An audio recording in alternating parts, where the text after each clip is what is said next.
Queridos e queridas, paz seja convosco, que essa mensagem ela venha gerar frutos na sua vida, que venha gerar consciência de chamado, que essa mensagem venha gerar na sua vida uma consciência de que Deus ele está no controle dessa crise, que você não está abandonado, que você tem um Pai e que o Senhor está conosco, amém? Eu queria desenvolver um pensamento com vocês, debaixo de um tema: Deus te tirou do modo automático, para que você volte a viver no seu propósito. Eu estava meditando hoje na palavra de Deus e Deus me deu uma palavra. É engraçado que nesses momentos de crise a gente lê tanta Bíblia, mas parece que palavras que a gente nunca esbarrou fazem tanto sentido, parece que foram feitas para essa realidade, para esse tempo. É por isso que a palavra diz que a palavra dele se renova a cada manhã, né? E eu estava lendo, meditando hoje em Jó 37, no 7.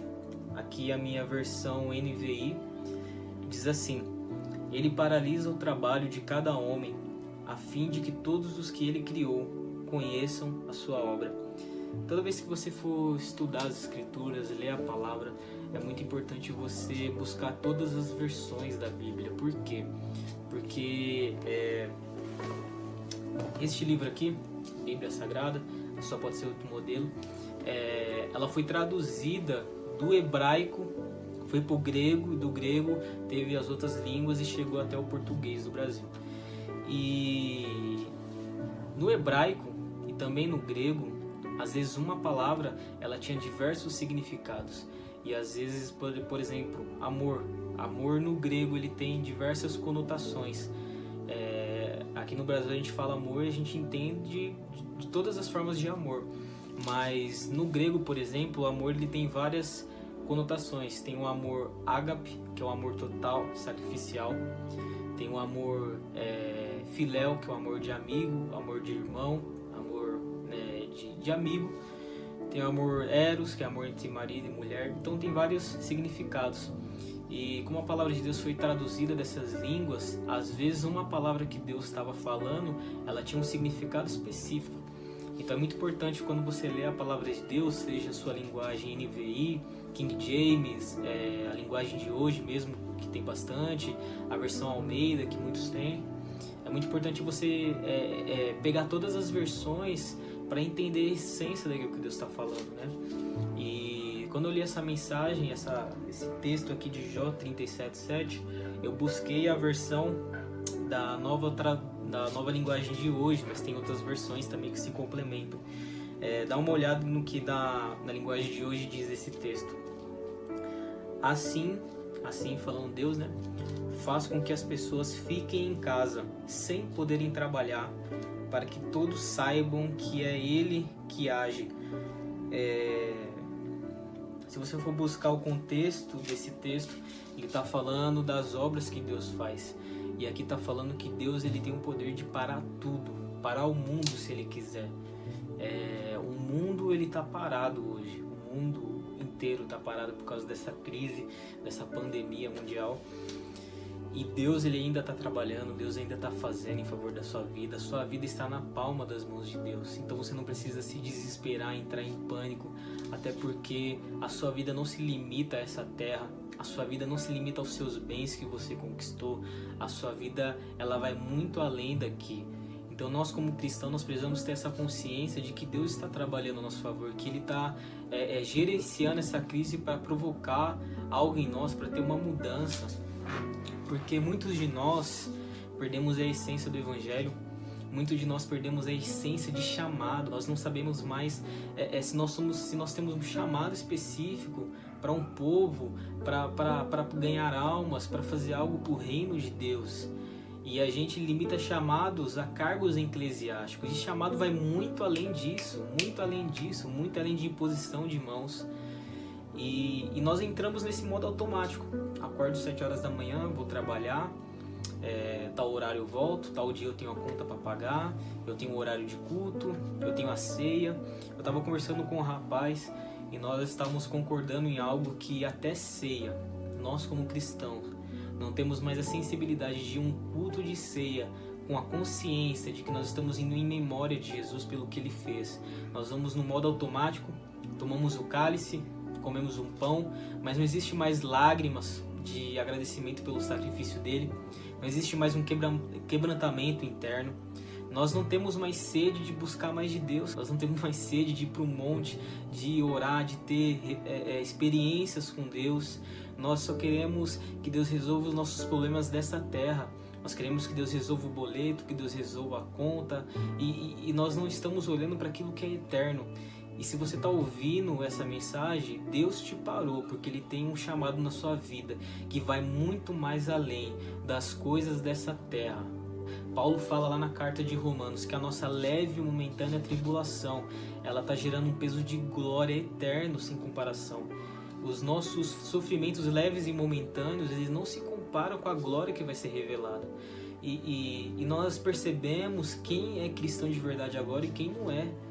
Porque se você não tem Cristo em você, a esperança da glória, você está desesperado porque você está com medo do que vai acontecer economicamente, você está com medo porque a sua esperança está apenas nessa terra. Se você tem Cristo em você, a esperança da glória, você sabe que essa luta, essa tribulação não pode te parar, porque sua vida não se limita aqui, é isso que a gente está vendo, isso é momentâneo e é passageiro, e a eternidade é muito maior do que isso. Uma das coisas que a gente precisa entender a partir de agora, a partir dessa crise, se você é cristão, você meu irmão, minha irmã que está me ouvindo agora, não saia dessa crise da mesma forma. Não saia simplesmente para congregar, não saia para frequentar cultos, saia para cumprir um chamado, saia para cumprir um propósito. Deus te chamou e Deus te fez um chamado quando você ainda estava na barriga da sua mãe. Quando você ainda estava em formação na barriga da sua mãe, Deus já tinha um chamado para a sua vida. Você não foi chamado simplesmente para ocupar um lugar dentro de um templo. Você foi chamado para levar a glória de Deus para as pessoas. Você não foi salvo para ficar nessa terra salvo simplesmente, mas você foi salvo para que você leve a salvação a outras pessoas. E Paulo era uma pessoa que tinha consciência do seu chamado. Paulo, ele fala que ele era o último apóstolo, mas ele fez mais do que todos os outros apóstolos, porque ele tinha consciência de que Deus o tinha separado para uma obra específica. E quando a gente vai estudar, a gente percebe que o seu chamado era muito além dos judeus, era para os gentios. E se você for rápido de endereço, lá em Romanos 1, aqui na versão NVI, diz assim: Paulo, servo de Cristo Jesus, chamado para ser apóstolo e separado para o Evangelho de Deus. Se você está na igreja 20 anos, 10, 5 anos que seja, e você não tem consciência do seu chamado, você está fazendo errado. Você está fazendo errado, porque um cristão sério, um cristão que está levando Jesus a sério, ele sabe quem Deus o chamou para ser, ele sabe para o que Deus o separou para fazer, porque Paulo foi chamado para ser e separado para fazer. Quando Deus nos chama, Ele nos chama para ser e para fazer. E é tão forte isso que até as pessoas reconhecem o seu chamado sem você precisar abrir a boca. Então, que quando essa crise acabar, você saia para cumprir o seu chamado.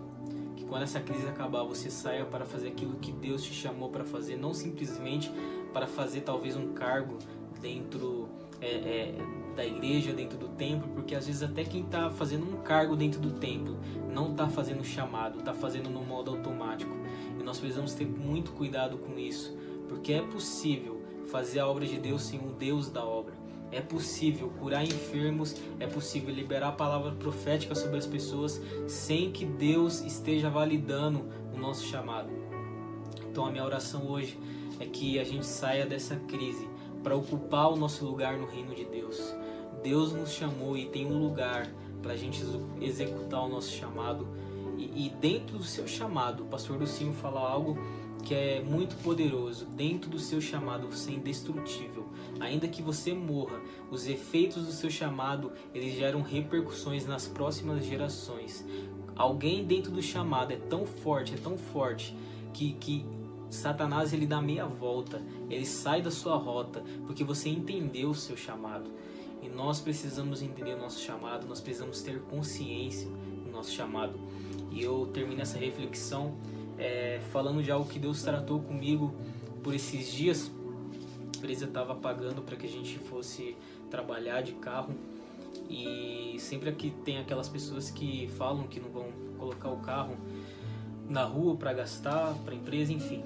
E aí eu vi um rapaz falando uma frase que ficou na minha cabeça, e Deus usou essa frase. Ele disse assim: carro parado na garagem dá mais trabalho do que carro em movimento. E Deus falou: vocês não cumprindo o seu chamado, vocês dão mais trabalho para mim do que quem está cumprindo o chamado. Porque quem está parado, a unção não flui, o óleo não flui. Eu não posso te abastecer porque você não vai levar ninguém a nenhum destino. Agora, quem está em movimento, quem está andando, eu tenho a obrigação de abastecer com unção, com provisão, com sinais, porque essa pessoa está levando pessoas a destino. Entenda uma coisa: se o seu carro quebrar hoje na garagem, você não vai ter a mesma urgência de arrumá-lo se ele estivesse na rua. Porque ele está na garagem, é cômodo, você pode arrumar a hora que você quiser. Se estiver na rua, você tem que arrumar, porque alguém precisa chegar a um destino. Então que a gente venha ser como carros em movimento, que Deus pode trocar o óleo, que Deus pode derramar uma unção nova. Às vezes a unção nova não está vindo porque você está parado. Às vezes é tantas crises de identidade que você tem porque você está parado. Se você estivesse em movimento, se você estivesse fazendo aquilo que Deus mandou você fazer, Deus estaria te dando mais combustível, Deus estaria trocando o óleo e você estaria levando pessoas ao destino. Essa é a questão. Deus quer que você seja um portador de pessoas ao destino dela. Amém? Que Deus te abençoe com essa palavra e que você saia dessa crise cumprindo o seu chamado, vivendo de forma intencional aquilo que Deus te criou para fazer. Amém? Tamo junto, Deus abençoe.